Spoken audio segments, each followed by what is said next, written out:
even crayons will do. Now, these are the pictures of crayons. Of course, you must be knowing it. So, Ruskin Bond even crayon से भी लिखना शुरू कर सकते हैं. The other night, I woke up at about 2 in the morning, having had a vivid dream about discovering a town where the sun never shines. The valley deep and dangerous, but with people living there. So, पिछले ही रात, okay, ये सुबह 2 बजे उठ गए एक dream देख करके. सो ये ड्रीम इतना विविड, इतना क्लियर था कि almost like real. Vivid means very very clear. और इन्होंने क्या उस ड्रीम में देखा था कि उनको एक टाउन मिला है जहाँ की सन कभी नहीं शाइन करता है. ओके, और उसमें एक बहुत डीप वैली है. Valley of course you know, low lying land between 2 hills. Okay, और वो डेंजरस था but with people living there. लेकिन एक और बात थी उसमें कि वहाँ लोग रहते थे उस टाउन में. Okay, there was even a bus service bringing in tourist who wanted to visit the town where people lived in perpetual shadow. So लेकिन यहाँ पर एक बस सर्विस भी चल रही थी जो कि टूरिस्ट को लेके आती थी इस टाउन में. और वो देखते थे कि कैसे लोग यहाँ perpetual shadow. Perpetual means permanent, not having any ending or change. I woke up before the dream could get too depressing, but I wanted to remember it, as I thought it had the makings of a good story. So, इससे पहले कि ये बहुत ज़्यादा निराशावादी, depressing हो जाता ये ड्रीम, मैं उठ गया और I wanted to remember it. लेकिन ये रस्किन बॉन्ड को लगा कि मुझे इस ड्रीम को याद रखना चाहिए. सो इन्होंने सोचा कि ये अच्छा स्टडी मटेरियल या स्टोरी मटेरियल सॉरी रादर ये हो सकता है. So I switched on the night light and groped around for a pen और पेंसिल. इसलिए मैंने, क्योंकि ये 2 बजे रात का वक्त है, इन्होंने नाइट लाइट चालू किया. और ग्रोप्ड अराउंड मीन्स टटोलना. ग्रोप्ड अराउंड मीन्स किसी चीज़ को बिना देखे आप हाथ इधर उधर डालते हो ना, कि फील करने के लिए कि वो मिल जाए इधर उधर. Searched around blindly and uncertainly with his hands.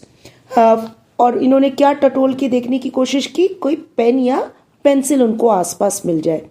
But both were missing, having been commandeered by Siddharth, Srishti and Gautam the previous evening.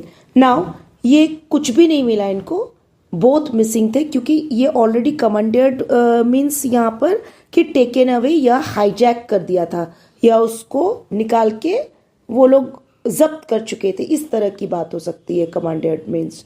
Now किसने ऐसा काम किया था? सिद्धार्थ, सृष्टि एंड गौतम. अब इनके बारे में कहा क्या जा रहा है. सिद्धार्थ, सृष्टि और गौतम कौन है? Ruskin Bond lives in an at ivy cottage in Landour, Missouri with his adopted family. Now ये पिक्चर हो गया एक आईवी कॉटेज का. आप देख रहे हो ये पत्ते, ये आईवी प्लांट उससे ढके हुए कॉटेज को कहते हैं. और ये कहाँ था? लैंडोर में. लैंडोर इस जगह का नाम है जो कि मसूरी में है. और ये जो नाम है ये सारे इनके अडॉप्टेड मेंबर्स ऑफ फैमिली हैं. सो पहले ही इवनिंग उन्होंने ले लिया था. 2 in the morning is no time for typing, so I looked around and found Gautam's box of colored crayons lying on my desk. इसलिए 2 बजे रात को तो वो टाइपराइटर चलाना शुरू नहीं ना कर सकते थे, इसलिए वो क्या करते हैं, क्रेयॉन्स, गौतम का क्रेयॉन्स कलर जो था इधर उधर डेस्क पे उनके पड़ा हुआ, उसको खोजने लगते हैं. I selected a bright orange crayon as I wished to disperse the gloom of that sunless town and made my notes on the back of a large envelope. Now, Ruskin bond ने एक गौतम का orange colour का crayon वो लिया. Okay, as I wish to disperse. Disperse मतलब make it go away, क्योंकि वो dark था ना, सिटी टाउन सॉरी. तो सन क्या कौन से कलर का होता है? Orangish colour. इसलिए वो ऑरेंज कलर लेते हैं कि वो उससे कुछ सनशाइन का डार्कनेस जो है उसका दूर हो गया, डिस्पर्स हो जाएगा. The gloom of that sunless town, वो ग्लूम डार्क शेड से वो ऑरेंज कलर वो ब्राइटन अप कर देगा. और उन्होंने एक नोट्स बनाया. कहाँ पर बनाया? Back of envelope. एक एनवेलप के पीछे में उन्होंने नोट्स बनाया regarded that story. This is one page of notes that I will not misplace. It stands out so vividly. Now, ये वो पेज है नोट्स का जो मैं मिसप्लेस नहीं करूँगा, इधर उधर नहीं मुझसे मिसप्लेस हो जाएगा, रखा जाएगा, क्योंकि ये बहुत विविड है, बहुत क्लियर देखने में है. मैं बिल्कुल इसको पहचान जाऊँगा. Desperate writers like me will seize upon any bit of writing material when in need. Not desperate जो कि एकदम impatient, मतलब उतावले writers like me. Okay, seize upon, वो कुछ भी अपने capture में ले लेंगे, seize कर लेंगे any bit of writing material when in need. जब भी उनको कुछ ज़रूरत पड़ेगी वो अपना काम निकाल लेते. I recall that my first literary production was inscribed on sheets of tissue paper. और इन रिकॉल मीन्स कि पुरानी बात को किसी को याद करना.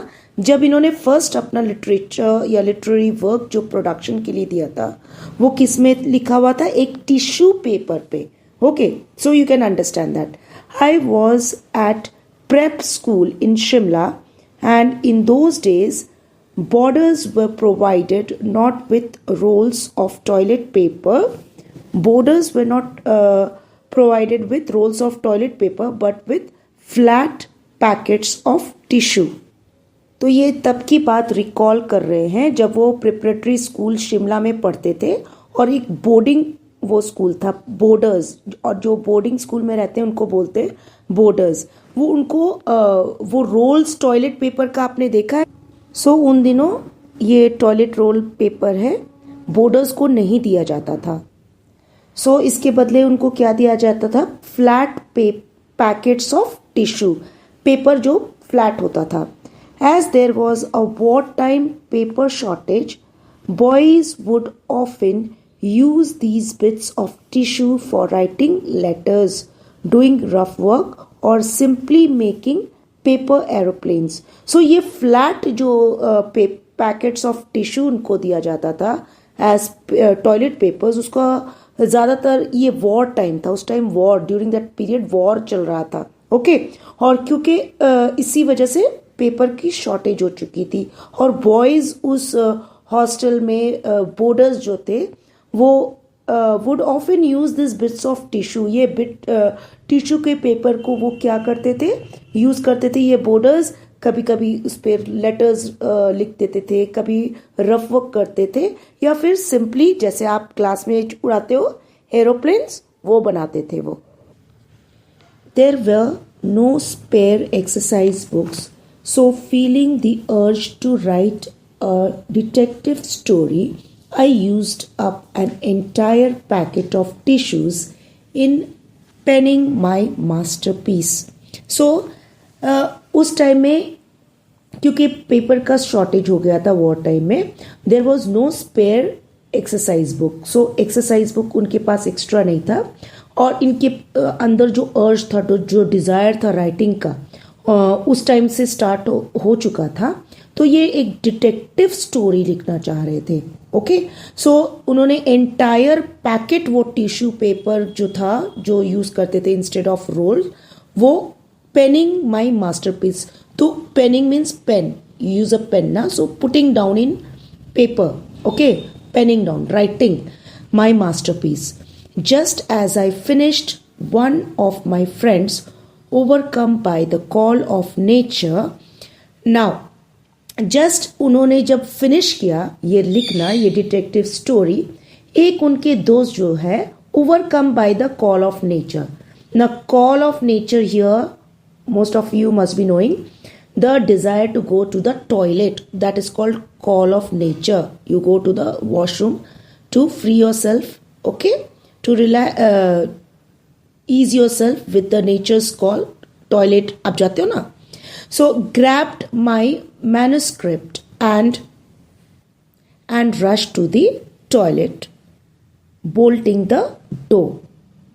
सो जब इन्होंने फिनिश किया अपना, उस टिश्यू पेपर पे लिख करके, एक इनका फ्रेंड जो है वो टॉयलेट जाने के लिए वो इनका जो लिखा हुआ था मैन्युस्क्रिप्ट जो उन्होंने लिखा था वो डिटेक्टिव स्टोरी, उसको लेके वो टॉयलेट भाग गए और ऊपर से बोल्ड कर दिया, डोर को अंदर से बंद कर दिया। When I heard the flush in action a little letter I knew that my story would not reach a publisher. और जब मैंने फ्लश की आवाज़ सुनी कुछ टाइम के बाद, तो मुझे 100% पता चल गया कि ये स्टोरी अब पब्लिशर के पास नहीं जा सकती। अब आपको समझ में आ गया होगा क्यों नहीं जा सकती, क्योंकि वो टॉयलेट में फ्लश हो चुका था।